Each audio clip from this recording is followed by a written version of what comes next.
Welcome to my session on what is strategy. My name is Adele Oosthuizen and I'm the CIMA E3 specialist at FAT Training. Okay, so why this clip? The first outcome on the CIMA 2019 syllabus states that candidates should be able to define strategy. Having a coherent understanding of what strategy is very important because it forms the foundation on which the rest of the module is built. Okay, and then secondly, from my experience, I found that students find it hard to understand what the different definitions are and how they fit into this whole process of strategy, specifically when you look at the first chapter of either the BPP or the Kaplan textbooks. Okay, so typically when I asked people, what is strategy? Define strategy. 80% of them give the following answer: that strategy is a course of action that you take to achieve some objective.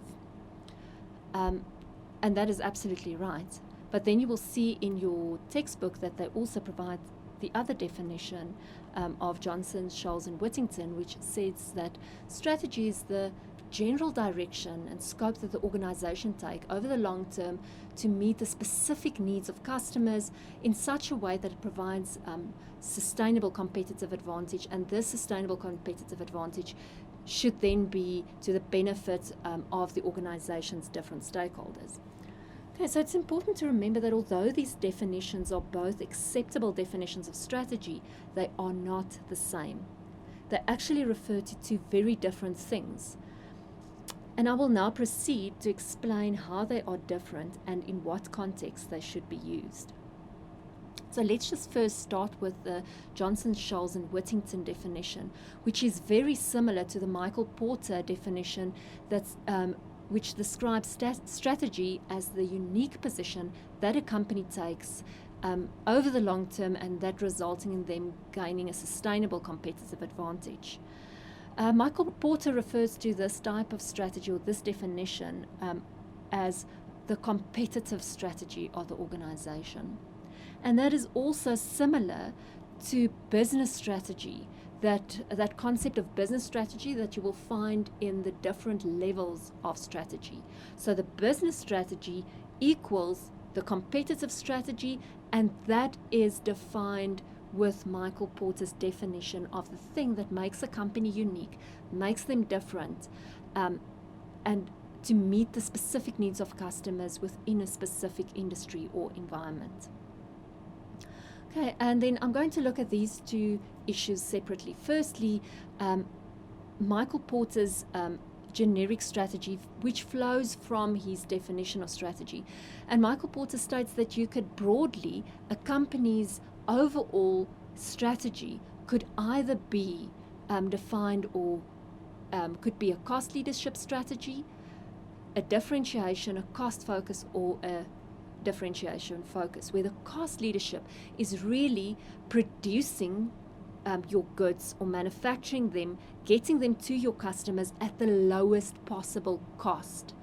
So it is not selling your goods at the lowest cost, but it is producing your goods at the lowest cost. Typically, if you can produce it at the lowest cost, this will result in you being able to sell it at a lower cost. Then differentiation is either you differentiate from competitors based on quality, innovation, and customer service and branding. Both the two top strategies, the cost leadership, differentiation, focuses on servicing the broad market, where the bottom two focuses on the narrow market, so a specific niche market. So you deliver something to a smaller group of customers, and there you would either go cost leadership, so getting those goods at a cheaper cost or cheaper cost to the customers, and then differentiation, where you meet a specific need of the niche market that the broad differentiators cannot meet. So I'm going to use South African examples from food retailers to just give you an examples of companies that typically follow these 4 types of strategies. And they would be, we will look at ShopRite, Checkers, Woolworths, street vendors, and then engine quick shops. So firstly, ShopRite Checkers follows a cost leadership strategy in that it aims to get the food products to customers at the lowest possible cost. So they will not invest in a lot of additional staff, customer service not the priority, being able to deliver the goods at an affordable price.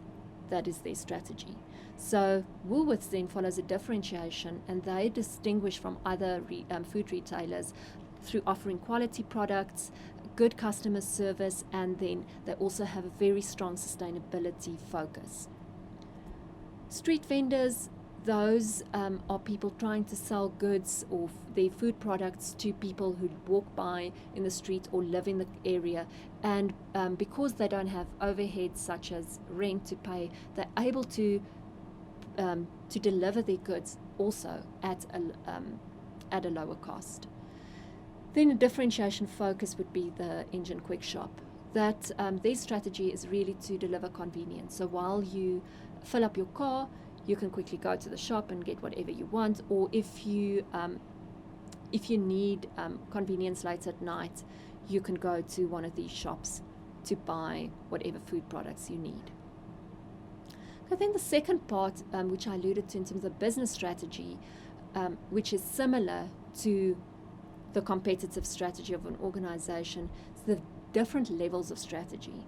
Now, firstly, you have the corporate strategy, and the corporate strategy sits at the apex of the organization, and it's concerned with those activities that how do we create wealth and how do we ensure growth for the company overall. Which industries are we entering, which industries are we leaving? What acquisitions are we going to make? What disposals are we making? And how do we diversify? That is all the decisions that is defined as the corporate strategy, and it's really about value creation for all your stakeholders. And the second part is the business strategy, and this strategy, as I've stated previously, is to achieve an advantage over competitors, to avoid competitive disadvantage. So it is all of Michael Porter's definitions of strategy, all his models, the value chain, the generic strategies, Porter's 5 forces, all of them fit into that middle layer, and it's called business strategy or competitive strategy. And business strategy refers to those types of decision. And let's just I'm going to use a South African example once again to just illustrate this concept. So Bidvest is a South African company. They have a lot of diverse business activities, and they've grouped them together in strategic business units. And examples of those would be Bidvest Bank, Bidvest Waltons, Bidvest McCarthy. All of these operate in a very unique and very different market, and their business strategy will then be the things that make them unique, that make them different within their specific industry. So, for example, how do Bidvest, what is their strategy compared to that of Investec, Absa, Capitec? What makes them different, what makes them unique, and gives them a place in the market? And then typically your corporate strategy will then oversee the business strategies of each of those individual units. It's important to remember that in a simple organizational structure, your corporate strategy and your business strategy is the same thing, or would become the same thing. And then finally, we have the functional strategies, which is either your financial strategy, marketing strategy, HR strategy, your, and all of those functional strategies, they're operational in nature and they're supportive of the overall strategies of the organization. They can either be business unit specific, so therefore each strategic business unit have their own functional strategies. Or it could be that the functional strategies are overseen by the corporate center of the organization. Okay, so therefore, our competitive strategy or the business strategy, if an organization comes into existence, that is the first decision that they make. What is it? How do we compete? Who are we? And that then flows into the strategic planning process, because the competitive strategy determines the strategic decisions that we make. Now going to the second definition, the commonly used definition, which is the course of action including the allocation of resources to achieve an objective. And there we will say it is the result. These actions are the result of strategic planning. And the commonly used one, the one that's followed also in the E3 paper, is the rational planning model. It's the model used to determine these strategic actions or strategies then. And in the rational planning model, what we do there is you say you have a mission, a vision, objectives. Then you do an internal analysis, external analysis, which then combines into the where are we now. So you say, where do we want to be? Where are we now? And then you say, how are we going to get there? And through that, you generate strategic options and then choose which actions. Using different methods, you would choose specific strategic actions, and those chosen strategic options are also often referred to as the strategies of the organization. But it then refers to the course of action that we take to achieve the specific objectives. Okay, we have now spoken about the rational planning model, and that is the most commonly used one, which is a very structured approach, top-down approach to planning. But there are different ways in which you can actually come up with these strategic options. And on the far left-hand side, you will see it is freewheeling as the alternative. And it's really totally opposite to rational planning, where companies just, if they follow a freewheeling approach, they don't have any clear direction. They basically just come up with strategic actions or small strategies as they go along. Then we have incrementalism, which is a little bit more formalized than the freewheeling, and it's also commonly referred to logical incrementalism, where you have an outcome, you have an objective that you want to meet, you know where the company is going, but you're not clear exactly how it's going to get there. Typically used in highly volatile environments, subject to a lot of change. There you basically know this is where these are our long-term objectives, but how we're going to get there is really determined on a step-by-step basis. Or it is just a typical just type of strategies that just emerge as the company go along. Then thirdly, it is the emergent strategies. Now, emergent strategies, opposed to rational model, follows a bottom-down approach instead of a top-down approach. So you typically have a lot of knowledge workers who are close to the customers, and they could pick up emerging trends through working with customers and having that close relationship, typically used in small startup IT companies. Flat organizational structures where these emergent strategies could be communicated up into the organizational structures and decisions can be made quickly. Unfortunately, that is not very feasible as when organizations become large, because the reporting lines become too long, and typically those type of strategies just fall through the cracks. Then we have crafting strategy, which is a combination of the emergent and the rational planning model, and it's developed by Mintzberg. And what his argument was that rational planning is too rigid for the volatile and quick ever-changing environment that companies operate in, and that you cannot purely operate with a very traditional rational planning model, but that you have to have a combination in between the rational model and emergent strategies, where you have formal planning, but you allow for other strategies to emerge from the bottom up in the organization. for this to be successful, you actually need to, your organizational structure has to support it, and you have to facilitate the communicating of new ideas on a continuous basis.